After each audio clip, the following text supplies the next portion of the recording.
If you have been eyeing the Nebulyft radiofrequency devices, in today's video, I'm going to be sharing with you why you may want to consider the N1 if you have advanced signs of aging compared to the R2.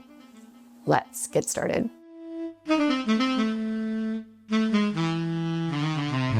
If you are new to the world of at-home beauty devices, welcome. I am excited to share my love of radiofrequency devices with you. Radiofrequency devices, microcurrent, paired with a good skincare routine and SPF daily, have helped me achieve a more youthful appearance without the need of invasive procedures like Botox or surgery. I didn't even start my skincare routine or beauty devices until I was 47 years of age. I know many people think that the only way to look younger is through surgery or invasive procedures, but I'm here to tell you that there are other options that are more affordable and effective. That is what we talk about here on my channel. So if that is something that you're interested in, please subscribe. I would love to have you. Please note that if you already have a radiofrequency device or you already have the R2, you don't need another device. But if you are on the hunt, you may want to see how these two compare. Both of them are radiofrequency devices. Radiofrequency applies heat to the dermis that in turn produces collagen, and that is something that we all want more of as we continue to age. It will help with fine lines, wrinkles, crow's feet, smile lines, and my favorite, sagging skin. So if you have sagging skin, I'm going to show you a picture of where I was when I started my skincare journey, and you've got sagging jowls, radiofrequency is your friend. That is what really changed my skin, was radiofrequency technology. And I'm talking about at-home devices.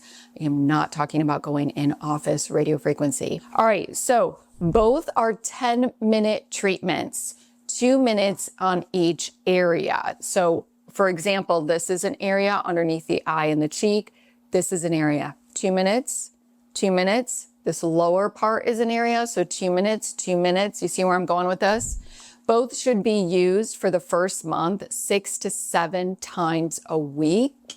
And then after the first month, you could go probably 5 to 6 times a week. But just note that there's going to be some time on both of these devices, okay? I always get what device is the best device and the devices that you can be consistent with. The first month is really important to go as much as you can. So if the company says 6 to 7 times a week, I'd really shoot for that 7 times a week in the first month so that you can really get that boost of collagen and get that whole process going. And then after the first month, like I said, you can then go down. Both of these can be used under the eyes and around the eyes. Make sure that you are definitely not using them on the lid. Both of these devices heat up to 107.6 degrees Fahrenheit, which is the perfect temperature for collagen stimulation. Both are smooth methods, meaning when you are doing the treatment, you constantly need to move the device. You cannot hold it there. This is not stamping, and you don't ever want to hold it in one spot for any longer than a second. So you're constantly moving it. So that is something to also keep in mind. Smaller circular motions, you're going to feel more heat. Larger circular motions, you're going to feel less heat. So just kind of keep that in mind as well. Both devices need some sort of conductive gel or water-based serum. When you purchase the R2, you will automatically get a gel. This is their Nebulyft gel. When you purchase the N1, you're not going to get a gel, but rather you're going to get their serum. And I was really surprised by their serum because it continues to stay wet for quite some time. Also, if you are using a gel or a serum and it starts to dry down, you definitely want to make sure that you are keeping it very moist. Never allow the device to dry down while doing a treatment. So you're either reapplying the gel or the serum, or my favorite way to keep it moist and wet is water, okay? Keeping some sort of thermal water on hand, spraying the area is going to keep it nice and moist, and then you don't need to use a lot of this. It's kind of what I like to do. Both look very similar and are ergonomically easy to use, and they both have pretty large probes. But let's talk about now how they are different. While both of them get up to 107.6 degrees Fahrenheit, the N1 uses 5th generation technology with 384 titanium gold electrodes compared to the R2's 320 electrodes. As you can see, the N1 is definitely larger in the head, okay? So like I said, this one has 384 titanium gold electrodes, meaning that it will deliver stronger radiofrequency energy than the R2. Okay, it does that by getting to that 107.6 degrees Fahrenheit in temperature quicker and longer. Now, the organic esthetician, she is a YouTuber and she does a lot of beauty device reviews as well, but she gave a great analogy and I love this and I want to share it with you. So let's think about, when we're talking about energy, okay, and it getting quicker. Why is that even important? Okay, so let's think about two cars. Let's think about two electric cars. The Tesla, which is an electric car, and the Chevy Bolt EV, which is also an electric car. They both go to 60 miles per hour, but one can get to 60 miles per hour quicker than the other, which is the Tesla, by the way, if you didn't know that. But the Chevy Bolt actually is really close to that. I know that because I have a Chevy Bolt. But anyway, that's what we're talking about here. Okay, this is, while they both go to 107.6, this one is able to get there faster, meaning you're gonna have that temperature on the skin longer, which could potentially get you quicker and more advanced results. According to Nebulyft, this is the most advanced anti-aging product in their product lineup. And of course, that is going to mean that it's going to be a heavier price tag. So just know that R2 is primarily aimed at a slightly younger user.